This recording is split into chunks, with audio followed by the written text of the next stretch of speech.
서양 격언에 내가 먹는 것이 바로 나라는 말이 있습니다. I am what I eat. 예, 매우 일리 있는 말이라고 생각합니다. 내가 먹는 음식이 결국 내 신체를 만들고 또 내 건강을 결정하고 내 습관과 태도와 정신을 만들 뿐만 아니라 궁극적으로 내 인생을 만들기 때문입니다. 그래서 자신감이 넘치고 자기 관리를 잘하는 사람과 열등감이 많고 또 의지가 약하고 절제를 하지 못하는 사람, 그리고 늘 일에 쫓기며 겨우 끼니를 때우고 사는 사람들은 먹는 음식에서부터 차이가 납니다. 그리고 시간이 흐른 후에 그 먹은 음식들로 인해 크게 후회하기도 하고, 아, 잘했구나 하고 안도하기도 합니다. 그러므로 우리가 어떤 음식을 먹는지는 매우 중요한 문제입니다. 이것은 비단 건강의 문제뿐만이 아닙니다. 한 사람 한 사람의 생활의 태도와 또 정신과 신념과 신앙에도 적지 않은 영향을 미칩니다. 오늘 하나님께서는 신명기 14장 말씀을 통해 음식에 관한 이야기를 하십니다. 즉, 무엇을 먹어도 되는지, 무엇은 먹어서는 안 되는지 상당히 구체적으로 말씀하십니다.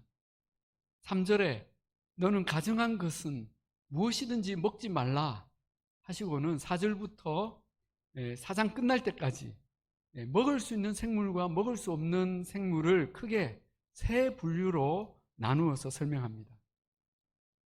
4절부터 8절까지는 육지 생물인데 그 중에 먹을 수 있는 것과 먹을 수 없는 것을 구분하시고 9절부터 10절은 바다의 생물입니다.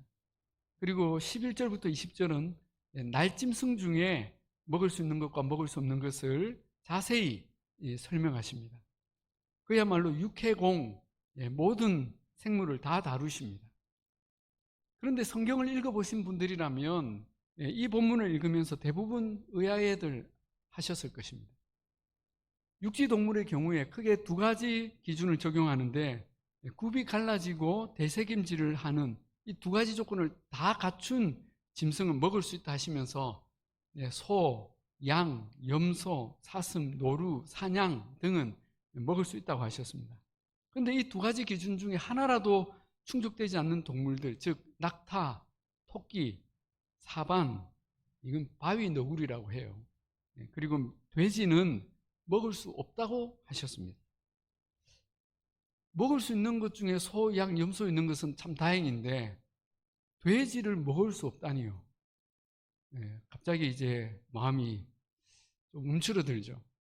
또 물고기 중에서는 지느러미와 비늘 이 두 가지가 다 있는 어류는 먹을 수 있다고 하셨습니다. 대부분 어류가 여기에 다 포함됩니다. 그러나 이 두 가지 조건이 없는 물고기, 장어나 상어, 문어, 가오리, 낙지, 우리가 좋아하는 것들을 먹을 수 없다고 규정하십니다. 점점 표정이 안 좋아지시는 것 같아요. 그리고 새 종류 중에서는 대부분의 새는 다 먹을 수 있다고 하셨습니다. 닭을 포함해서 오리, 거위, 칠면조, 메추라기 다 먹을 수 있습니다. 할렐루야. 그러나 먹을 수 없는 새로 독수리, 솔개, 매 종류, 까마귀, 올빼미, 학 등은 먹을 수 없다고 하셨습니다. 어차피 잡기도 어려운 새라 그닥 아쉽지도 않습니다. 그리고 박쥐도 먹지 말라고 하십니다. 이건 정말 먹으면 안 되는 거죠. 하지만 여기서 우리는 몇 가지 의문점을 가지게 됩니다. 하나는 이렇게 먹을 수 있는 것과 먹을 수 없는 것을 가르신 기준의 의미가 무엇인가? 또 하나는 이런 기준들이 신약에 와서는 어떻게 해체되었고 지금은 이런 것들을 왜 먹어도 되는가 하는 것입니다. 그리고 이런 음식에 대한 규례를 통해 하나님께서 우리에게 정말로 원하신 뜻이 무엇인가 하는 것입니다. 이런 의문들에 대해서 말씀 속에서 그 답을 찾아보기를 원합니다. 하나님께서 먹을 수 있는 것과 먹을 수 없는 것을 가르신 기준과 그 의미는 무엇일까요? 육해공 생물 중에서 하나님이 각각의 기준을 세우시고 구분하신 데에는 분명한 이유가 있지 않겠습니까? 어떤 학자들은 그 이유를 우리의 건강과 위생을 위해서라고 해석하기도 합니다. 우리는 알지 못하지만 분명 우리의 건강과 생명을 해치는 어떤 문제가 있어서 이렇게 나누셨다라고 하는 해석입니다. 저는 크게 틀린 해석은 아니라고 봅니다. 여기 먹지 못하는 동물들 중에 보면 낙타와 박쥐가 있잖아요. 예, 우리가 최근에 메르스와 코로나 사태를 겪으면서 굉장히 위험하다는 것을 알게 되었지 않습니까? 또 돼지의 경우에는 냉장고가 없던 시절 그 더운 팔레스타인 지역에서 굉장히 잘 상하고 또 질병을 일으키는 그런 음식의 재료였습니다. 또 우리나라 동의보감에 보면 임산부가 피해야 할 음식으로 비늘이 없는 홍어나 문어, 낙지, 오징어 등을 언급하고 있습니다. 실제로 조선 후기 실학서인 임원 경제지 물고기 총론에 보면 비늘이 없는 물고기는 독성이 있다 이렇게 기록하고 있습니다.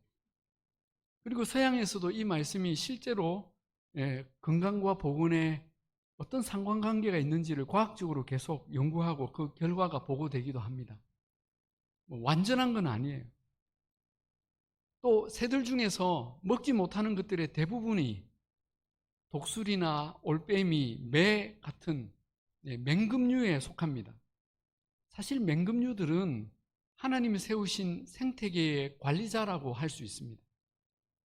그래서 어떤 동물들이 많아지면 이 맹금류들이 나타나서 그 숫자를 조절합니다. 그런데 이런 새들이 우리 몸에 좋다고 밀렵을 해서 씨를 말리거나 아니면 대량 사육을 해서 아주 수만 마리로 늘리면 생태계가 깨어지는 그런 문제가 발생합니다.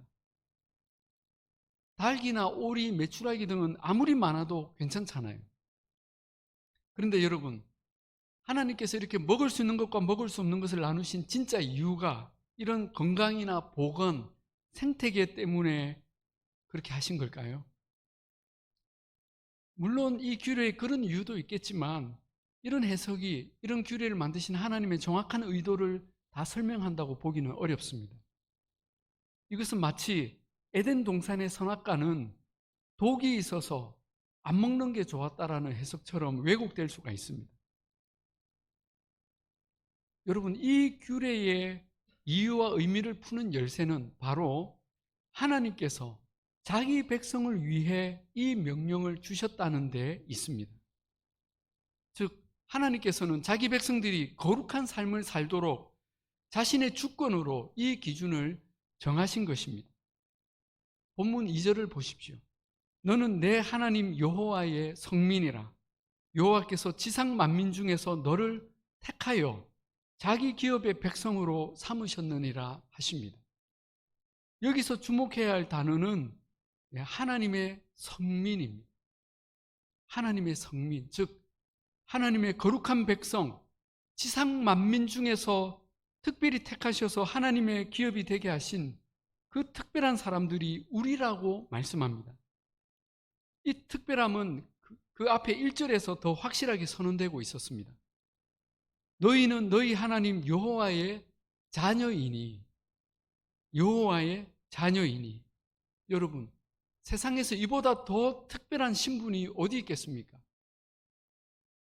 무슨 회장님의 자녀, 사단장님의 자녀, 대통령의 자녀보다 더 특별한 어떤 관계를 가집니다. 그래서 우리는 하나님의 특별한 사랑과 보호를 받습니다. 그리고 하나님께서는 우리가 하나님 아버지를 닮아 거룩하게 되기를 원하십니다. 그래서 레위기에서 하나님은 내가 거룩하니 너희도 거룩할지어다라고 하셨습니다. 그렇다면 여러분, 하나님께서 이 음식의 규례를 정하신 것은 음식의 문제 때문이 아니라 우리의 특별함 때문이라는 것을 알 수가 있습니다. 하나님께서는 자기 자녀가 세상의 많은 사람들과 구별되는 그 특별함을 나타내기를 원하셨습니다.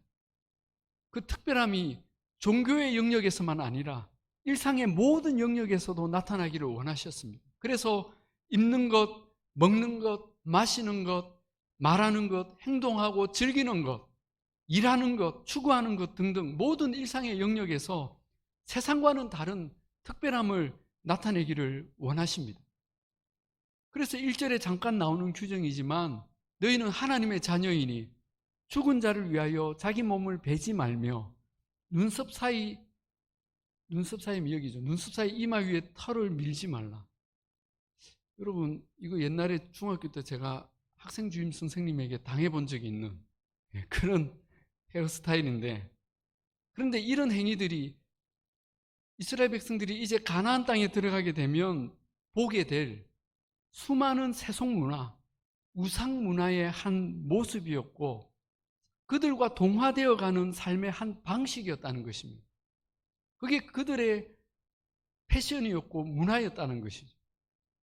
그러나 하나님은 자기 백성이 이 세대를 본받지 않고 마음을 새롭게 함으로 변화를 받아 모든 일에서 하나님의 선하시고 기뻐하시고 온전하신 뜻이 무엇인지를 분별하고 세상과 다른 삶의 기준으로 살기를 원하셨습니다.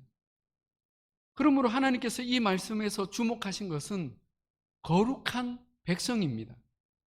거룩한 음식이 아닙니다. 즉 어떤 음식이 처음부터 거룩하고 정결하며 어떤 음식은 애초에 부정하고 악하고 독이 있는 것이 아니라는 것입니다. 오늘 본문에 열거되는 이 음식 재료, 동물들은 사실 다 하나님께서 만드신 피조물입니다. 그런데 하나님께서 만드신 피조물 중에 처음부터 나쁜 것이 있겠습니까? 창세기에 보듯이 하나님은 모든 창조에 대하여 좋았다고 선언하십니다. 그러나 인간이 범죄한 이유로 자연이 가시와 엉겅퀴를 내었고 짐승들은 사람을 위협하거나 사람에게 사륙당하고 생태계와 환경은 파괴되어 가는 등 피조물들이 다 지금까지 함께 탄식하며 고통을 겪고 썩어짐의 종노릇을 하고 있습니다. 또한 모든 피조물들이 처음부터 정결하고 선한 것이었지만 인간이 범죄한 이후에 정결한 것과 부정한 것으로 나뉘게 됩니다. 노아 홍수 때에 하나님은 방주 안에 정결한 짐승은 7쌍씩, 부정한 짐승은 2쌍씩 들어가게 하셨습니다. 그런데 이런 구분이 그 인간의 범죄 이전에는 에덴 동산에서는 없던 것들이었습니다. 그러나 범죄한 후로 세상 만물에 이런 구분이 생겼습니다. 여러분, 왜 하나님께서는 이렇게 성과 속을 나누신 것일까요? 왜 거룩한 것과 부정한 것을 구분하십니까? 그것은 모든 것을 취할 수 있는 세상 속에서 하나님의 백성들이 하나님을 닮은 거룩한 삶을 선택하고 살도록 그 기준을 만드신 것입니다. 다시 한번 말씀드립니다. 모든 것을 취할 수 있는 세상 속에서 하나님의 백성들이 하나님을 닮은 삶을 선택하고 살도록 그 기준을 만드셨다는 것입니다. 쉽게 비유하면 이렇습니다. 세상 사람들은 자기의 건강이나 취미 생활을 위해 산이든 들이든 어디든지 조깅도 하고 달리기도 하고 등산도 할 수 있습니다. 그러나 여러분, 올림픽에 나가서 메달을 따려고 하는 사람들, 특별히 국가대표로 선발된 사람들은 100m, 200m 또는 마라톤의 정확한 기준을 따라서 달립니다. 만약에 기준을 어기고 자기가 하고 싶은 대로 달리면 그는 상을 받지 못합니다. 그렇게 네 마음대로 하고 싶으면 경기장 바깥에 나가서 네가 하고 싶은 대로 하라고 밖으로 내보냅니다. 선수로 구별된 사람은 지켜야 할 룰이 있습니다. 거룩한 룰이죠. 고린도전서 10장 23절에 모든 것이 가하나 모든 것이 유익한 것이 아니요 모든 것이 가하나 모든 것이 덕을 세우는 것이 아니라고 하셨습니다. 마찬가지로 하나님의 자녀, 하나님의 백성으로 구별된 특별한 사람들은 살면서 지켜야 할 룰이 있습니다. 거룩한 룰이 있습니다. 그 룰이 음식에 대하여 나타난 것이 오늘 본문의 정한 것과 부정한 것의 구분입니다. 그러므로 이 기준은 어떤 음식 또는 짐승의 그 실체적 정, 부정이 아니라 우리의 거룩을 나타내기 위한 상징적 기준이라는 것을 알아야 합니다. 상징적 기준입니다. 이해가 잘 되십니까? 예를 들면 하나님께서 기준으로 처음 만드신 것이 뭐죠? 선악과이잖아요. 선악과를 예로 들면 이해하기가 좋습니다. 하나님께서 왜 선악과를 만드셨습니까? 그것은 사람이 하나님의 말씀을 지키는지 안 지키는지 구분을 짓는 기준으로서 선악과를 만드셨습니다. 더 근본적인 이유는 사랑 때문이었습니다. 하나님은 자기 형상대로 만드신 인간을 모든 피조물 중에 특별히 사랑하셨고 또 사랑받기를 원하셨습니다. 여러분, 이 말씀만으로도 우리는 너무나 황송하지 않습니까? 그런데 아시겠지만 진정한 사랑은 절대로 억지나 강제로 되지 않습니다. 탈레반들처럼 여자들을 강제로 잡아다가 자기 신부로 만들고 복종하게 만들면 그것을 사랑이라고 할 수 있습니까? 아니죠. 그것은 폭력이죠. 진정한 사랑은 자기 스스로 선택하고 결정하는 것입니다. 그래서 하나님은 인간을 노예나 기계로 만들지 않으시고 자유의지를 주셔서 한 인격체로 만드시고 그 사랑을 스스로 선택하고 나타내게 하셨습니다. 그래서 그 사랑을 선택하는 상징적 기준으로 만드신 것이 바로 선악과입니다. 여기서 상징적이라 한 것은 그 선악과 자체에 어떤 독이 있거나 효능이 있지 않기 때문입니다. 보통 나무들과 똑같지만 상징성 때문에 기준이 되는 것이죠. 이 선악과는 매우 공정한 기준이었습니다. 이 기준은 결코 지키기 어렵거나 지킬 수밖에 없거나 부당한 기준이 아니었습니다. 하나님은 이 선악과 외에 수많은 나무와 열매들을 에덴 동산에 베푸셨고 무엇이든지 마음껏 먹게 하셨습니다. 그 모든 열매들은 인간에게 행복과 만족을 주는 최고의 음식이었습니다. 그리고 이 선악과는 혹시 실수로라도 따먹지 않도록 딱 한 그루만, 그것도 동산 중앙에 세워두셨습니다. 그러므로 인간이 하나님을 사랑하고 신뢰하기로 마음먹은 한 언제까지나 이 선악과는 안 먹을 수 있었습니다. 그러나 이 선악과를 굳이 따먹는다는 것은 이제 내가 하나님의 명령을 어기고 하나님이 정하신 기준을 범하겠다는 의도적인 선택이며 반역이며 범죄가 되는 것입니다. 그러므로 선악과는 하나님을 향한 인간의 사랑과 믿음을 나타내는 상징적 기준이 되는 것입니다. 여러분, 하나님께서 음식이나 동물들을 정결한 것과 부정한 것으로 나누신 것도 이와 같은 상징적인 기준입니다. 물론 선악과와 같은 절대적이고 궁극적인 기준은 아닙니다.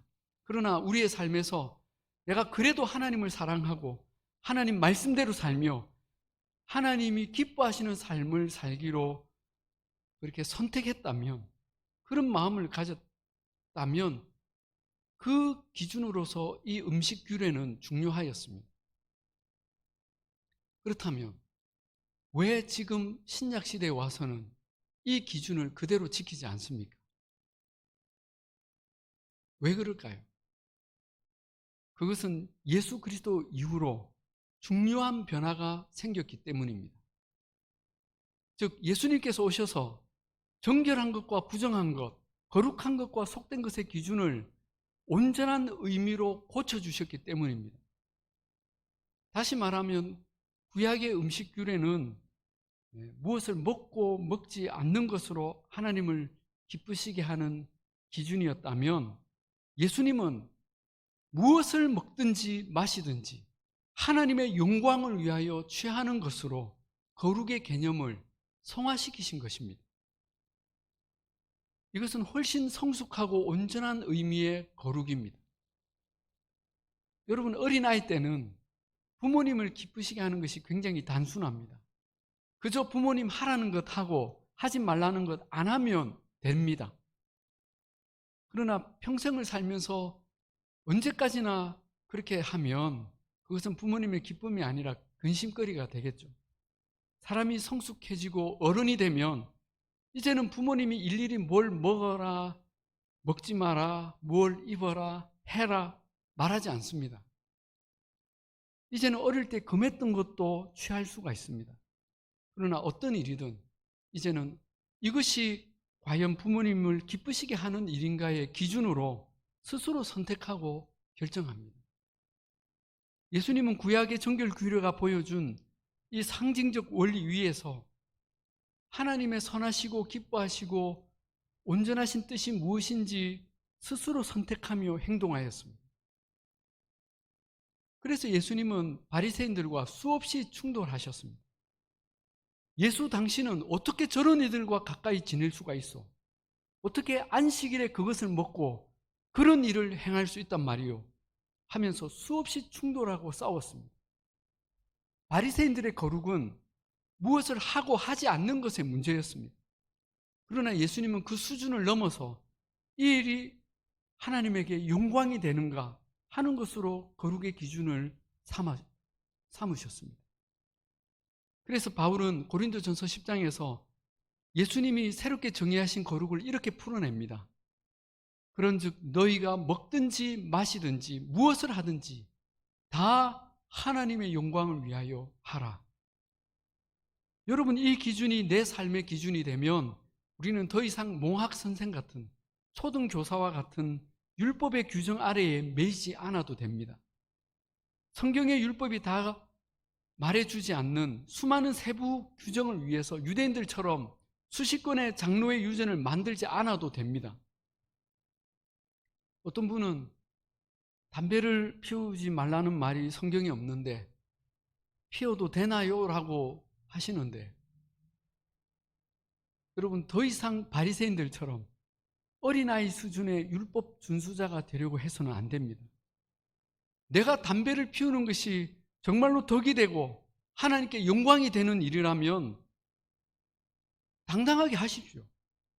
내가 술에 취하고 인터넷 중독, 음란 중독, 마약 중독에 빠지는 것이 정말 사람들에게 덕이 되고 하나님께 영광이 되는 일이라면 당당히 하십시오. 그런데 그것이 그렇지 않다는 거 알지 않습니까? 내가 하는 어떤 일이 사람들에게 덕이 되지 않고 하나님께 영광이 되지 않는다면 목에 칼이 들어와도 하지 말아야죠. 고린도전서 10장에서 모든 것이 가하나 모든 것이 유익한 것이 아니요 모든 것이 가하나 모든 것이 덕을 세우는 것이 아니니 누구든지 자기의 유익을 구하지 말고 남의 유익을 구하라 하면서 너희가 사람의 일에나 무엇에나 교회에나 거치는 자가 되지 말라고 하십니다. 그리고 우리는 먹든지 마시든지 무엇을 하든지 하나님의 영광을 위하여 살아야 합니다. 그런데 여러분, 오늘 이 말씀의 적용으로 우리가 그래, 나는 술, 담배, 마약 이런 거 하지 않으니까 나는 잘 지키고 있다, 이렇게 생각하시면 큰 오산입니다. 여전히 바리새인 수준에서 벗어나지 못하는 것입니다. 내가 한 끼의 밥을 먹어도, 아니 한 끼를 금식하여도, 내가 한 잔의 커피를 사 마셔도, 또 외식을 하거나 장을 볼 때에 이것이 과연 하나님께 영광이 되는지, 좀 더 하나님을 기쁘시게 하는 일인지 한 번도 생각하지 않고 그저 세상의 가치 개념을 따라서 습관적으로 반복하는 일상이었다면 우리는 이 말씀을 잘 지키는 하나님의 백성, 하나님의 거룩한 자녀가 절대로 아닙니다. 세상 사람들도, 영적 가난한 사람들도 다 그렇게 하고 삽니다. 오늘 주님께서는 우리에게 다시 물으십니다. 너희는 하나님의 자녀이며 거룩한 백성들이다. 너희는 무엇을 먹고 어떻게 먹으며 왜 먹고 마시느냐? 뭐라고 대답하시겠습니까? 예, 오직 하나님의 영광을 위하여, 또 다른 이들의 덕을 세우기 위하여 감사함으로 먹고 마십니다. 모든 것에 저는 이 기준을 가지고 있습니다 라고 자신 있게 대답할 수 있는 복된 저와 여러분이 다 되시기를 주님의 이름으로 축복합니다. 기도하겠습니다.